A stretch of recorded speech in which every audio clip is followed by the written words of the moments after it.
ចឹងថ្ងៃនេះពេលល្ងាចនេះគឺល្ងាចថ្ងៃពុធ8រោចខែចេសឆ្នាំម្សាញ់ពុទ្ធសករាជ2569ត្រង់ថ្ងៃទី18ខែមិថុនាខែ6ឆ្នាំ2025ចឹងវេលាគ្រាឱកាសនេះផងដែរនេះគឺអង្គខ្ញុំគណៈថ្មីអាត្មាភាពគឺធ្វើសមាធិព្រោះការអប់រំចិត្តណាចឹងចិត្តយើងនេះកាលណាមិនបានអប់រំនឹងឲ្យបានញឹកញាប់ទេចិត្តហ្នឹងគឺតែងតែត្រាច់ចរណាត្រាច់ចរទៅទីកន្លែងផ្សេងណាទៅតាមការគិតទៅតាមការនឹកឃើញណាបើគិតឬក៏នឹកឃើញនៅអំពើល្អទៅក៏ជាបុណ្យកុសលទៅព្រោះតែបើនឹកឃើញនៅបាបអកុសលទៅក៏កើតឡើងនៅបាបអកុសលចឹងគឺការគិតហ្នឹងគឺមានតែពីរយ៉ាងព្រោះគិតមួយគិតដល់បុណ្យកុសលមួយទៀតគឺគិតដល់អំពើបាបមនុស្សយើងកើតតាំងពីក្មេងរហូតមកដល់ចាស់នេះគឺនិយាយច្រើនព្រោះណារៀបរាប់មិនអស់ទេណានិយាយតាំងពីក្មេងរហូតដល់ចាស់សក់សហ្នឹងគឺនិយាយរាប់ពាន់រាប់ម៉ឺនរាប់លានណារាប់លានម៉ាត់រាប់លានពាក្យតែពាក្យទាំងអស់នោះរាប់ម៉ឺនរាប់លានតែកាត់ណាចែកចេញជាពីរយ៉ាងណាជាពីរយ៉ាងក៏បានជាពីរម៉ាត់ក៏បានណាខុសនឹងត្រូវណាខុសនឹងត្រូវតែប៉ុណ្ណោះឯងឬក៏បាបនឹងបុណ្យតែប៉ុណ្ណោះឯងណាអញ្ចឹងគឺការនិយាយហ្នឹងមានច្រើនយ៉ាងទៅបើនិយាយឲ្យបាបគឺបាបទៅបើនិយាយឲ្យបុណ្យគឺបុណ្យអញ្ចឹងគឺស្ថិតនៅលើចិត្តរបស់យើងអញ្ចឹងកាលណាតែมันបានអប់រំពោมันបានអប់រំចិត្តនឹងឬក៏ទាញចិត្តពេលណាដែលយើងនឹកគិតណាដល់ក្រៅអំពីអកុសលណាក្រៅអំពីកុសលហើយទៅនឹកឃើញតែអកុសលហ្នឹងអញ្ចឹងគឺយើងទាញចិត្តនឹងឲ្យមកវិញណាទាញចិត្តណាអញ្ចឹងគឺការធ្វើសមាធិនេះយើងតាមដង្ហើមក៏ដង្ហើមខ្យល់ណាខ្យល់ចូលវែងខ្យល់ចេញវែងណាហើយណាខ្យល់ទី2នេះគឺខ្យល់ចូលខ្លីខ្យល់ចេញហ្នឹងក៏ខ្លីក៏ខ្យល់ទី3នេះគឺខ្យល់គ្រុតក្រេតណាខ្យល់គ្រុតក្រេតហ្នឹងគឺហៅថាខ្យល់តឹងណាខ្យល់តឹងទោះបីតឹងយ៉ាងណាក៏មិនស្លាប់ដែរព្រោះយើងបដោយទៅតាមណាទោះបីតឹងយ៉ាងណាយើងបដោយណាខ្យល់ទី3ហ្នឹងគឺតឹងណាតកូលខ្យល់ទី4នោះគឺធូរវិញណាធូរណាអត់តែថាខ្យល់ម៉ត់ល្អិតហ្នឹងគឺអត់ដឹងណាអត់ដឹងខ្យល់ណាដឹងតែលហើយតែប៉ុណ្ណោះឯង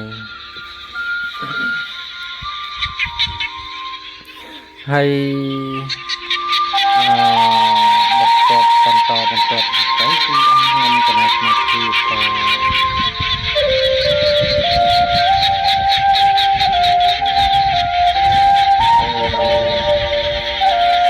លើកយកអំពី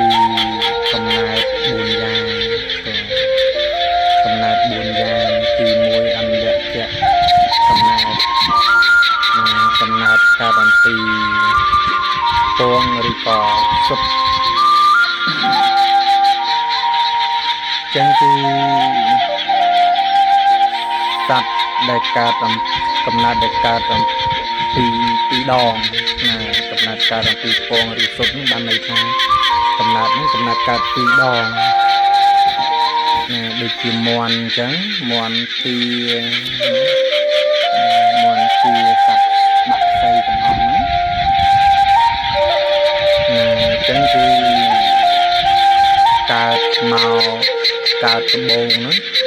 កើតលើកទី1ហ្នឹងគឺពងហើយបានញាស់ចេញពីពងមកបានកើតជាកូនអញ្ចឹងគឺអន្តរជាកំណើតហ្នឹងគឺកំណើតកើតពីរដងកំណើតពីរដងនឹងក៏កើតពីពងហើយបានញាស់ពីពងបានចេញមកជាកូនហើយទី2គឺជាលាតិចៈកំណើតកើតម្ដងកំណើតកើតតែម្ដងឬក៏កំណើតកើតក្នុងគោដូចជាមនុស្សសត្វមានគោក្របីដំរីសេះកែស្មាសត្វជាច្រើនទៀតកើតមកពេញជាគោមកអញ្ចឹងគឺនឹងឲ្យឈ្មោះថាកំណើតកើតតែម្ដងគឺកើតមកបានអត់មានពិបាកកើតពីរដងដូចជាសត្វមន់សត្វទីអីទៅអញ្ចឹងគឺជាលាតិចៈកំណើតនេះគឺកំណើតកើតតែម្ដងចេញជារូបរាងកូននឹងមកហើយ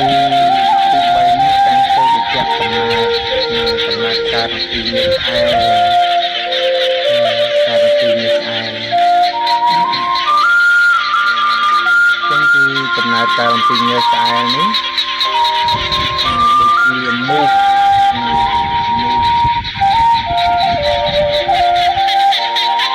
សត្វផ្សេងទីទូចវត្ថុសត្វទីទូចកើតពីមាសស្អែលដូចជាក្រមាលស្កៅចៃ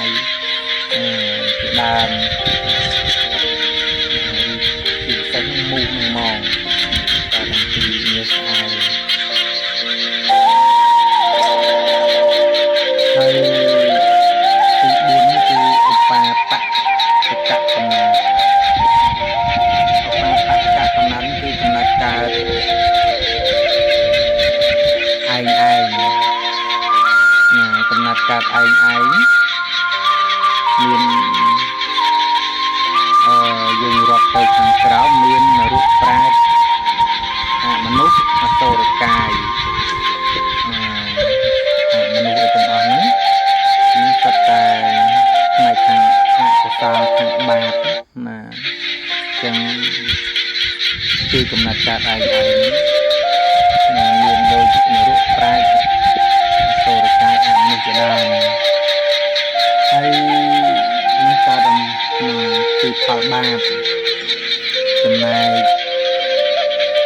កើតអំពីផលបុណ្យកើតឯងដែរកើតអំពីបុណ្យគឺដូចជាទេវតា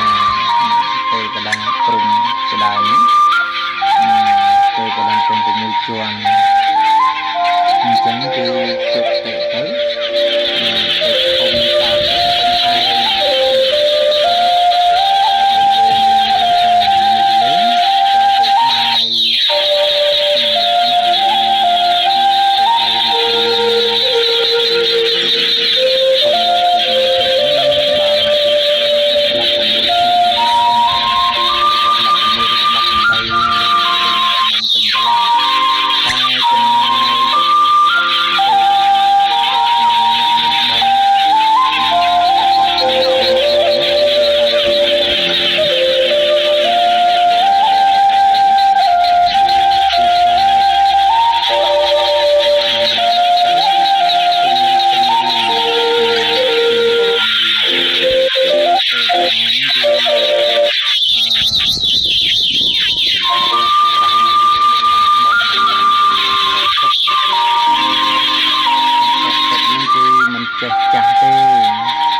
យាយកូនជ័យចៅណា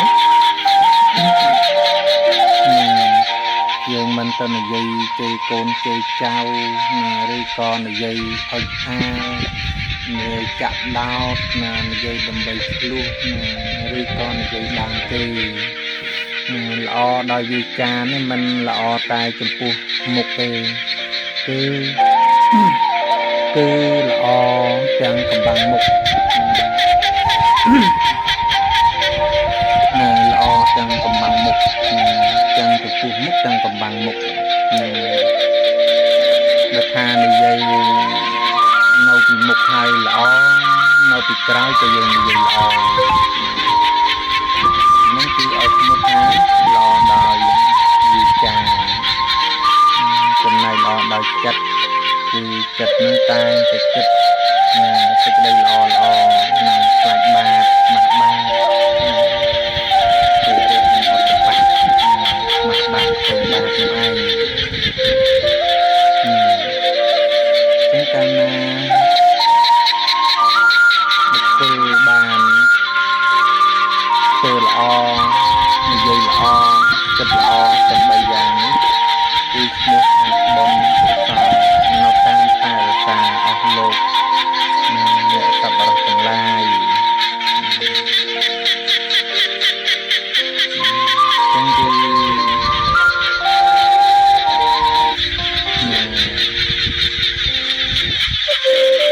ការដែលយើងធ្វើល្អនិយាយល្អគិតល្អស្មោះបាក់ខ្លាចបាបនេះគឺប្រមែងបានទៅកើតក្នុងខាងសួគ៌ដែលឧបាបតិកកំណើតគឺកំណើតកើតឯងកើតឯងហើយ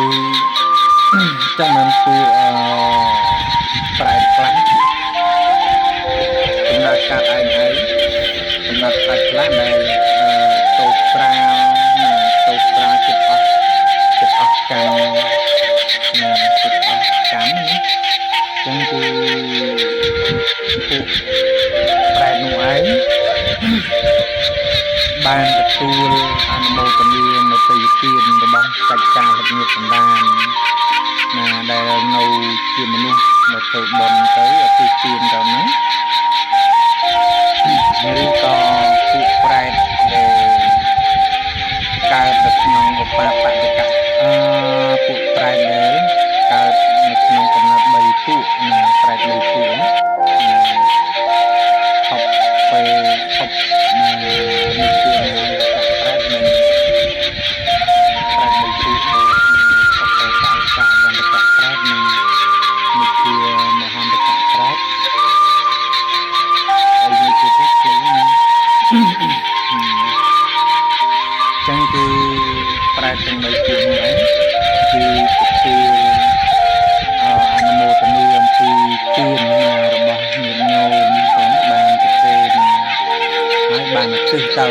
គឺបានទទួលប្រមែងបានទៅកើតទេវតាភ្លាមក៏កើតទេវតាភ្លាមដោយសារនៅក្នុងកំណើតឧបាបតិកៈកំណើតម្លាយគ្រាន់តែទទួលសាធុអនុមោទនាបុណ្យកុសលរបស់លោកនិងម្ចាស់ទានជាសច្ចចាលញាតិសន្តានឬក៏ត្រូវជាឪពុកម្ដាយបងប្អូនកូនចៅសច្ចចាលញាតិសន្តានដែលបានស្លាប់ទៅកើតកំណើតប្រែត3ពូឬក៏ប្រែតដែលចិត្តអស់ផលបាបបានទទួលអនុមោទនានៅទានរបស់ញាតិញោមគឺបានទៅការខាងសួគ៌ភ្លាមប្រែកាយភ្លាម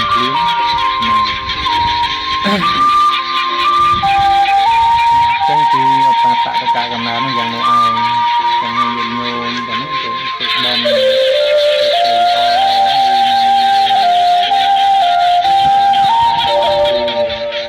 ការឲ្យទានគឺទានអ្នកនោះប្រែមកថាការឲ្យឲ្យឬក៏អំណោយប្រកបអង្គទៀតទៅអង្គ3ហើយ ហើយការឲ្យទានគឺត្រូវមានបដិជាហកៈឬក៏អ្នកទទួលទានអ្នកប្រែមកដល់ការឲ្យប្រកេនប្រកេនក៏ប្រែមកដល់ការឲ្យអវេវេប្រែមកដល់ការឲ្យវេប្រែមកដល់ការឲ្យគឺឲ្យដល់សង្ឃឬក៏ឲ្យដោយ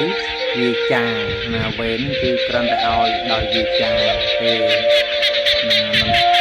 ហើយដល់ប្រកេនគឺបានន័យថាឲ្យផ្ទាល់ដៃប្រកេនលើកប្រកេនដល់ព្រះភិក្ខុសង្ឃអង្គសាមណេរគឺប្រកេនបានន័យថាឲ្យដោយដៃខ្លួនឯងឬក៏ឲ្យផ្ទាល់ដៃ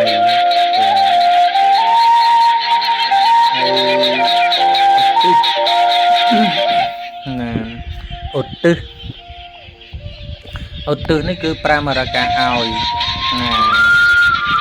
ទៅដល់បុគ្គលដែលស្លាប់ទៅហើយទិសនេះប្រាមរកាឲ្យដល់បុគ្គលដែលស្លាប់ទៅអញ្ចឹងឲ្យដល់បុគ្គលដែលស្លាប់ទៅនេះគឺឲ្យរយៈលោកអ្នកដ៏មានសិលលោកអ្នកដ៏មានសិលនឹងឧទ្ទិសជូនក៏ប្រាមរកាឲ្យដល់លោកអ្នកដ៏មានគុណเนาะថ្វាយដង្វាយនេះគឺបានន័យថាឲ្យឬក៏ដង្វាយនេះជាការបូជាព្រះរតនត្រ័យមានព្រះពុទ្ធជាដើមដង្វាយការថ្វាយហ្នឹងក៏ប្រាមរកាឲ្យគ្រឿងសក្ការៈឬក៏អាហារបិណ្ឌបាតទាំងឡាយនោះឯង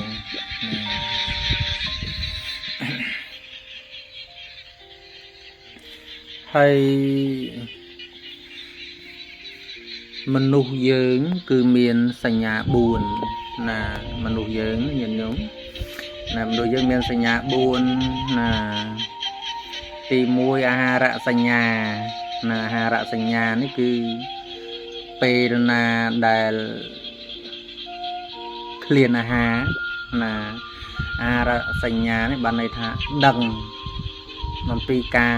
ឃ្លានអាហារឃ្លានអាហារ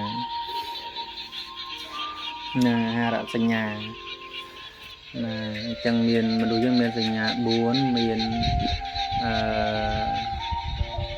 អាហារសញ្ញាកាមសញ្ញា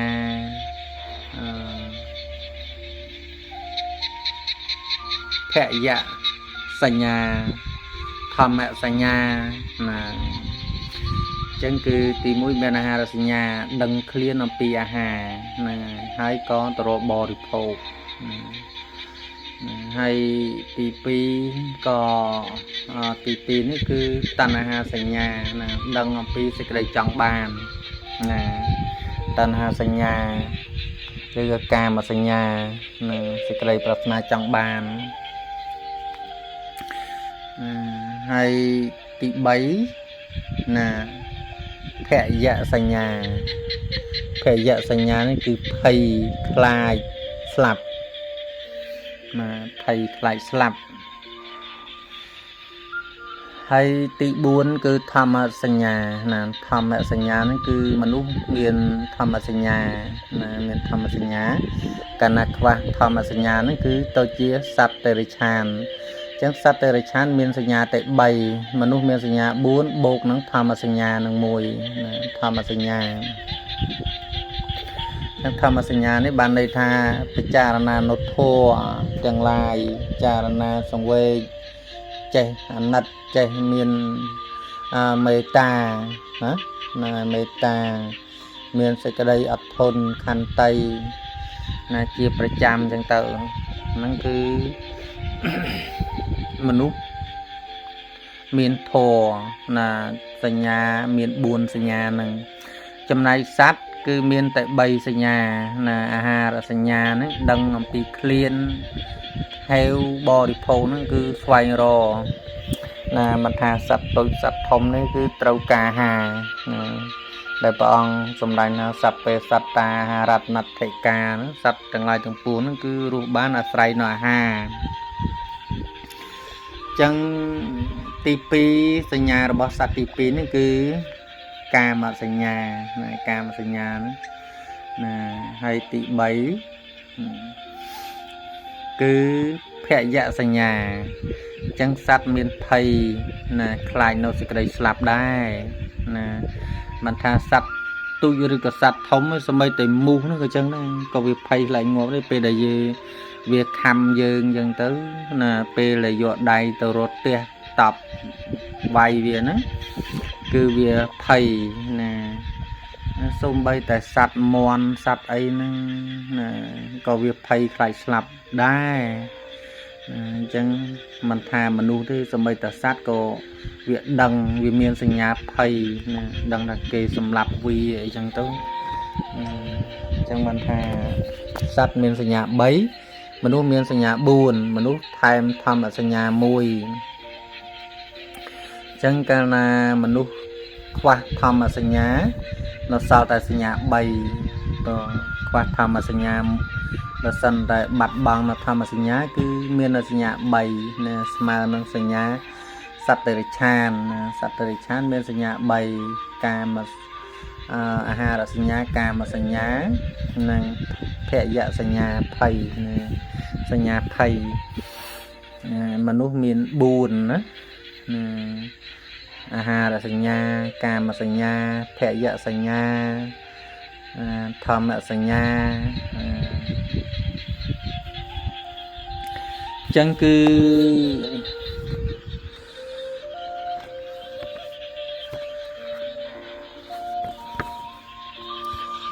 អង្គខ្ញុំគណៈអាត្មាភាពមុននឹងចុងបញ្ចប់វីដេអូនេះគឺលើកអំពីសេចក្តីទុក្ខណាទុក្ខមាន4កងធំទី1ចិត្តទុក្ខ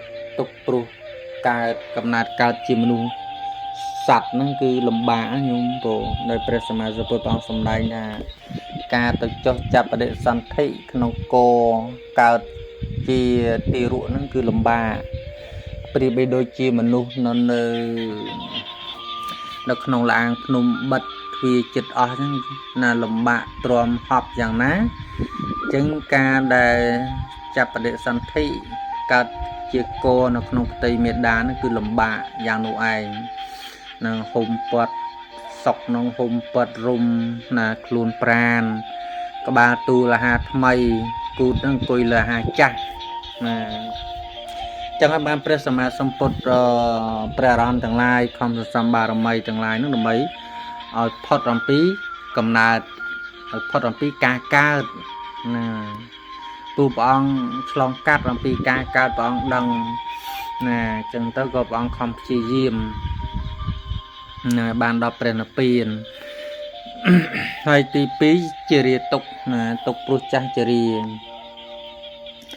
ណាជារាទុកនេះកាលណាតែចាស់ហើយមិនស្រួលទេចាស់ប្រែតែក្រំគ្រាជារាប្រែតែត្រុតត្រោមកាលណាដែលនៅដើរបានអីទេដល់ពេលដេកលើគ្រាស្ដុកស្ដឹងហ្នឹងគឺលំបាកណាមនុស្សយើងប្រៀបដូចជាកង់4អញ្ចឹងដូចកង់ឡាន4ហ្នឹងកង់ដេកកង់ដើរកង់ឈរកង់ដេកកង់អង្គុយកង់ដេកណាកាលណាតែបែកកង់ដើរហើយនៅសល់កង់3បែកកង់ឈរមួយទៀតសល់តែកង់2កង់អង្គុយនិងកង់ដេកណាបែកកង់អង្គុយមួយទៀតមានតែដេកស្ដុកស្ដឹងនៅលើគ្រាតែប៉ុណ្ណោះឯងរងចាំតែថ្ងៃលាចាកលោកហើយទី4ហ្នឹងគឺ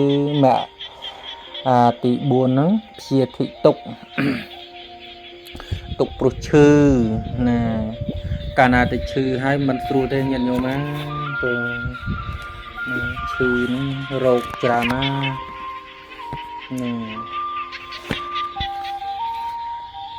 កាលណាទៅឈឺប្រែមកថាលំបាកទ្រាំនឹងអាយ៉ាស់អាយ៉យព្រោះឈឺពោះឈឺពោះវៀនឈឺប្រមាត់ឈឺបេះដូងឈឺភ្នែកឈឺក្បាលឈឺជើងឈឺជង្គង់ហ្នឹងគឺឲ្យឈ្មោះថាឈឺគឺលំបាកទ្រាំណាហើយទី4មរណៈទុក្ខព្រោះសេចក្តីស្លាប់ ទុកព្រោះសេចក្តីស្លាប់ណាបើ